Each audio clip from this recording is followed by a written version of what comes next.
everyone, and welcome back to another episode of FTT Chats. I'm Laura Campson, Product and Content Manager at VC Innovations, and today I'm chatting with Elliot Lim, Chief Customer Officer at Mambu. So welcome, Elliot. Thank you very much for joining us today. Great to have you here. Thank you, Laura. Great to be here. So I'd like to start, if that's okay, just by asking you to tell us some background about Mambu, and in particular interested in your role there as Chief Customer Officer. Yeah, absolutely. So Mambu, we are basically the cloud banking platform. Been around for around 10 years now. So even though new technology, we're not the new kids on the block. We're sort of a nice hybrid between modern technology, but also old enough to understand how the industry works, really. Mm-hmm. So my background, 20 years in banking, worked for Citi, Barclays, Deutsche, a few others. Also ran my own consultancy, worked for a couple of fintechs. Joined Mambu about a year ago as Chief Customer Officer. So really it's basically the rounded part of my experience in a bank, from a vendor side, from the bank side, and from consultancy, puts me basically in the chair representing the customer inside Mambu. So the customers that are incoming, so I'm responsible for all the revenue, but most importantly, our current customers, to make sure we're happy, we're developing with you, and we keep an eye on the market to satisfy customers of the future. Fantastic. And I know you're working on some really interesting solutions at Mambu, aren't you, in terms of your Composable platform, I believe. So could you tell me a little bit about that? Yeah, absolutely. So Composable is pretty much everything we believe in. And interestingly, the reason I joined Mambu, so it's always an interesting story. I came to meet the founders, and it was such a meeting of minds. It was one of those phenomenal moments in a career where everything I'd thought about before was collaboration. I'd actually ran my own consultancy that was about collaboration in banking. Okay. And so I arrived, and interestingly, we had the same sort of mantra around making sure that banking is better for everyone. And the way we approach that is the Composable model. The Composable model is around making sure we are the best at what we do. So we are the best banking core, we are the best lending core, and we work with a ecosystem to build, if you take it away from monoliths, so a sort of a monolithic system, then evolved into sort of a way you can arrange pieces in a set order. Yeah. We see ourselves more as sort of a Lego block type way of working. So you can put all the best components to build whatever you want it to be. So we believe that you've got to build banking for an unknown future.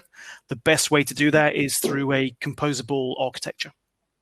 Fantastic. I can really see how that more composable, sort of agile approach to development would help a lot of financial institutions bring in, new technologies to meet kind of a demand for digital. So I'm wondering, what are your thoughts on the impact of the past few months? We've talked a lot about the impact of coronavirus and that it's had across financial services sector. So do you think that, as so widely discussed, this has accelerated a move to digital for financial services? Yeah, absolutely. I think what it's done, I think, so I've been in banking for 20 years. We've always thought about, how do we build for tomorrow? But tomorrow's always been in 5 years. It's been about the big projects and sort of that. So it's not expedited the technology, it's expedited the adoption. And the reason it's done that is the mindset's flipped completely. So rather than worrying about this unknown future that's sometime in the future, we realize we're actually living that today. We don't know what's going to happen. We couldn't predict this. Did we learn from 2008 and other issues we've had in banking? Not really. Did it change the big bang, large transformation pieces? Not really. So I think now we're sort of in this real microcosm of time where we're sitting there going, we can't do things the way we've done things before. You'll see things like regulations changing around the world. In India, as an example, they've changed so that you'll get payment holidays on loan interest. There's different organizations around the world, different regulators, different governments putting in place financial impetus to launch and really drive markets in, be it SMEs, be it in the day-to-day banking of the general population. And that is something that the banking industry has not been great to adopt. It's actually finding those rails to drive that forward. So 100% this has expedited that journey. And what's really happened, like I said, is mindset. We've moved from a perceived risk of the technology around cloud and the agility of that. People sort of were getting over that, and it sort of proved as it's built out into bigger banks. But what was really missing now is, what we've now put in place is, people are realizing that actually the business risk of not doing it of not being agile. So yeah, the mindset has changed, which results in the expedition of getting everything digital. But it's that mindset for me that's really changed. No, absolutely. It's very fascinating. I read somewhere the other day that this circumstances have accelerated the trajectory of change by 5 years. I believe, I'm not sure how true that is, but I can certainly see that it's had such an impact in so many ways. I think in our industry, I think 5 years is probably understating it. I think maybe.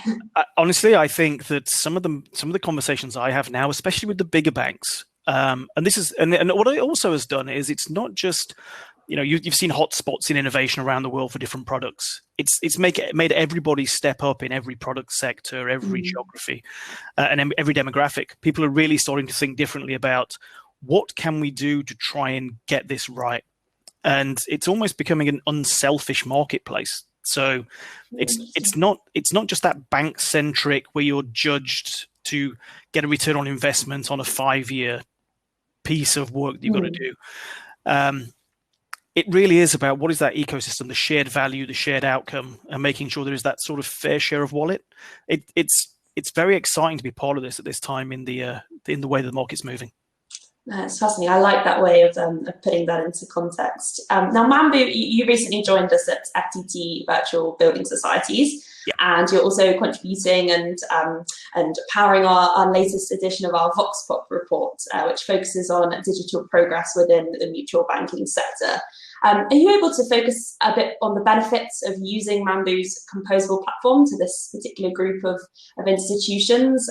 Given that some of them maybe don't have large digital teams or budgets at their disposal, I can see how there might be a benefit here.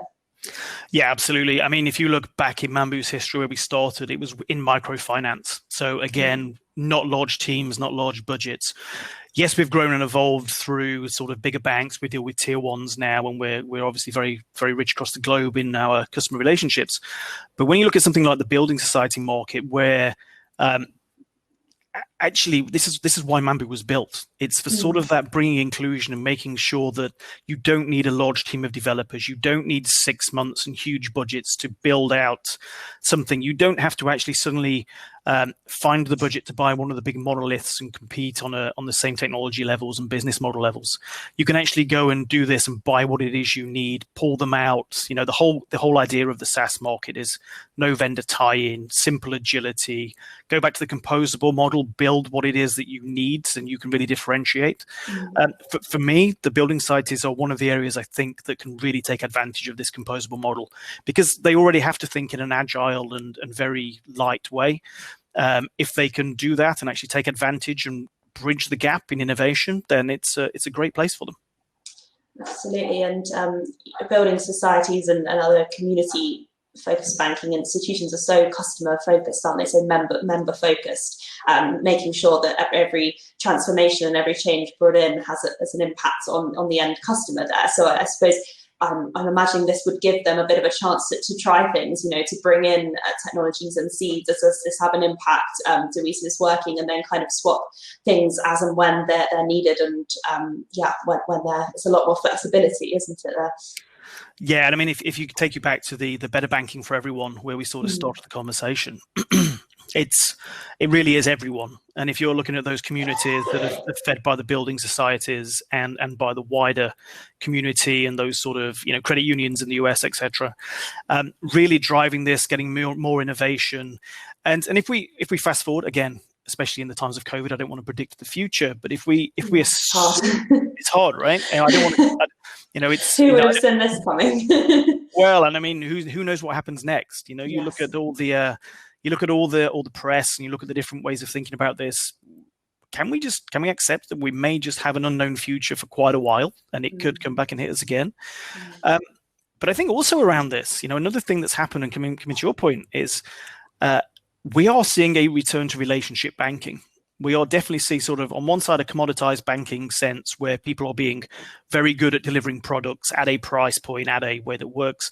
But also then you come back to a relationship banking. Relationship banking sort of stopped because the demographic got too wide for a lot of banks, the big banks in particular, trying to satisfy a very wide range of people. Building societies have actually had a pretty solid demographic that's pretty standard and pretty stable. They can take advantage of that and take the fact that, I grew up in the UK, and I had a building society account before I had any other type of account. That's where my money went until I was 18, for birthdays, Christmases, those sort of things. And it was very much being, as you say, a member community. It's part of what makes the small towns, the villages of the UK and, other parts of the world where they have the same sort of model, pretty special. But that demographic is very simple, and it's there because of the relationships that have been lost out by a lot of the big banks. So again, I think that puts the building societies in a very, very strong position to really take advantage of that and be the sort of the first mover for a change in that return to relationship banking and taking advantage of the way that things can work. No, absolutely. That relationship is just clearly so important for building societies. I think they've got a very unique purpose and community, as you say, driven model. Do you think it's possible really to marry together those aspects of that mutual approach with, that of a sort of more nimble and digitally able, fast-moving institution? How do you think that those two things go together? Yeah, I do. And I think it is, sort of what I was just saying about that return to relationship banking with, on the flip side, the commoditized banking. Mm-hmm. So I grew up in a little mining town in Derbyshire. And so it would have been at the time, there were very simple things being offered by the local building society, and it was we could basically have a savings account, or you could go and get a mortgage. They would sort of where these models first started. There is nothing now stopping them actually offering more complex financial instruments, because one, you can get the access to the innovation. Two, you can plug into a wider partnership, wider ecosystem where, again, as I said, if you adapt that technology model of best of breed, best of time, so everybody's very good at one thing, you pull that into the business models, and then you can make that an innovative business model that sits on a composable mindset. Mm-hmm. You can really see a future where that relationship with that local branch, with that local entity, actually makes a lot of sense, but gives you access to the world.